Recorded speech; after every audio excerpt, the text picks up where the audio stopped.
Welcome back to the With Joe Wehbe Podcast. This is a bonus episode. Luke's not with us now. You're stuck with my voice. So now that he's not here, we can talk about him. Funny. I'll just do this episode as a recap, consolidation, and talk about what's coming up. So if you're new to the podcast, remember there's a lot of episodes at this point. The first season was all about meaning, fundamentals of meaning for human life and how we're wired. Super deep. That's back at episode number 1, and that went up to episode 121. This season is all about the philosophy of learning and education, ability, talent, unpacking all that stuff. Luke's been helping as a co-host for that on mic, and that starts from episode 122. Now, the last couple of episodes have talked about a lot of stuff to do with without-the-box thinking, with the very nature of education, what its purpose is. So an interesting question, I think, in reflection is, what should education look like? One of the things that came up in those episodes was a lot of the emphasis on, from my philosophy anyway, unstructured play is really important. The counterpoint is, of course, what if people just do nothing? If you make education more free-flowing and less kind of, this is what you're doing, everyone, what if people do nothing? And, very good point. Although I think it is a bit tricky. I think we are used to thinking about education in a very boxed way in terms of how do we get everyone doing something. The question we might always throw back at that is, why do we need to get everyone doing certain things? So I think, obviously, there's things at the moment like reading, writing. There's a lot of very fundamental stuff. Probably not as much as we put in school now, but a lot of very fundamental stuff that's just pretty good consensus to expose as many people as possible to those foundational things to participate in society and modern opportunities with society. Though I think it is hard to force people to a certain extent, and you really end up wanting to work with the people who want to go further. They say, I keep coming back to, ideally, you want to help people meet people where they're at with what they're interested in, which will then normally give them an incentive to learn something, like more about reading, more about writing. We've seen so many stories about people who grew up not being able to read or write. Thinking of movies, there's a great book, Educated, by Tara Westover. She was homeschooled. She ended up becoming a very distinguished academic. Didn't get a formal education, was homeschooled and not to a high quality. Showed real determination and grit to actually learn. The stereotype of a lot of people in what they call third world countries, I don't like that distinction, but economically makes sense, and how hungry those people are to learn, how attentive they are in school, the attitude that no one here in Australia or Western countries shows in going to school. It's a luxury, not a luxury, but it is so precious to them. So when you force people to value it, then they actually really want to learn. It's interesting to actually take those lessons from the people who are not given access to modern schooling and kind of 180 the whole concept. I find that very interesting. So, what should it look like? I also think that people always move the needle. So your contacts, your friends, the environment you're in, and the people that are surrounding you, they're always going to have the biggest impact, I think.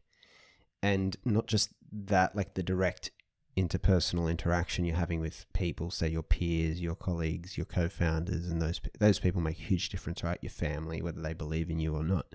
Those are the really big variables, not the quality of the English class or the quality of the information. People always move the needle way more, but we always prioritize information and content in modern education. People are the biggest factor.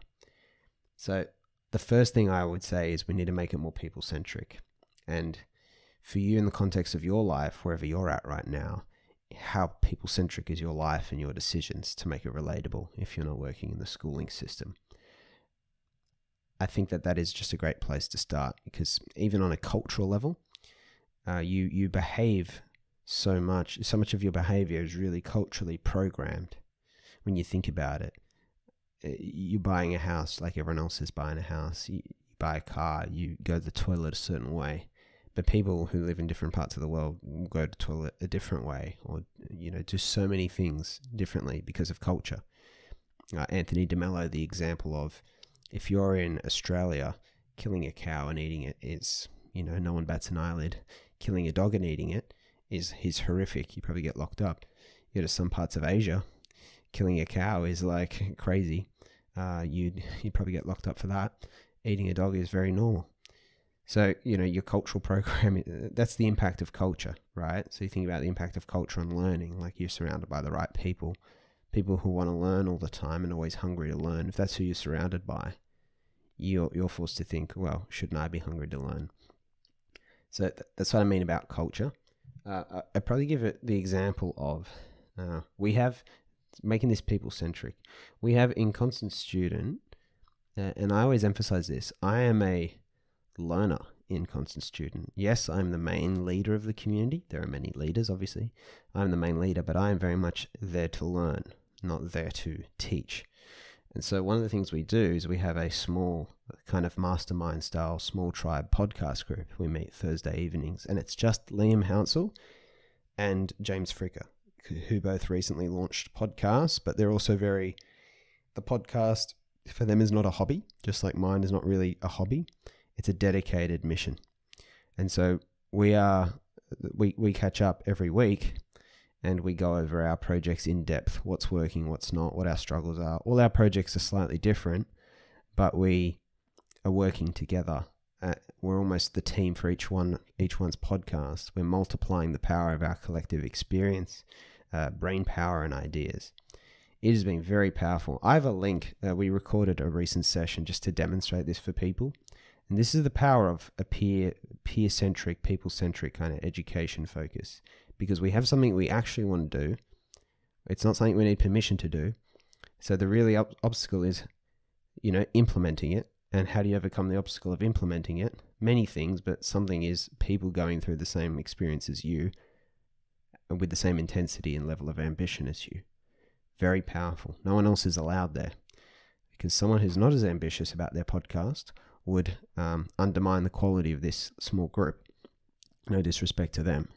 So I've got a recording of it. At the start of it, James Fricker, so he works full time, but he started this podcast, Graduate Theory. And he talks about how, if it wasn't for our little group, he was really dicking around before we started doing the Mastermind group. He was taking months to kind of get his project together. It's hard to appreciate until you've experienced something like this, which always makes it harder to promote. So I've just given you a link today to be able to see it.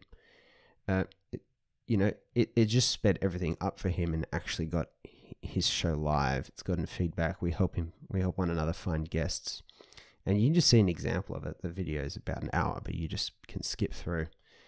I'll make it available to, subscribers to the Doorman. So if you find the link there in the description, you'll go through one of my articles and be available there because it's an undisclosed, it's a private link. So you can't just find it openly on YouTube. It's just because we talk about our shows in depth. Happy to share it though with people who, super engaged in all this and interested enough to go there. I will make it available if you're part of the newsletter. Anyway, that is just an example of, this very small example. So if it's someone else, it's what they're interested in. For us, it's the podcasts in this instance. And because I'm a busy person, I don't want to neglect my podcast. Having this thing every week forces me to think about what I'm doing with my podcast. And it forces me not to forget, keeps me accountable, but then there's people to help. So I'm also don't feel like this solo project, I'm doing it alone. It has been, I think, 95% of the value behind what I'm generating right now with this would be down to this group. It is like the number one thing in my calendar right now. And it's so fucking simple. It's so painful. The better version of education we could create is not complex. It's actually, I'd say it's quite simple in nature. The problem is all the shit and the debris we've put in the way, if we're being honest with ourselves. And it's removing that because we're so conditioned to just do all these things the way we've got schooling set up. We're just so conditioned to do it. It's actually overcoming that is our challenge. Anyway, so that'll be available. And then, a lot of great things coming up in the podcast. Let me just click around here and what is the next episode? Oh, Einstein's Gift, Einstein's Mistake tomorrow. That's pretty cool. The Dunning-Kruger effect. and when experience works against you? Why is it so hard to be open-minded? They're the next 3 episodes. So that's pretty exciting. But remember, if we kind of have a continuous conversation here. So if you want to go back to the start of this season, it's episode 122, or even earlier, is for the season 1 was more about meaning in general, rather than this learning and ability and how we progress what we care about. So that's that. My name is Joe Wehbe. This is the With Joe Wehbe podcast, with all the daily short, lovely episodes. And remember, as always, best way to open 1,000 doors for you is to concentrate on opening doors for others. Goodbye. Check out any juicy resources in the description of the show notes, and we'll see you again tomorrow.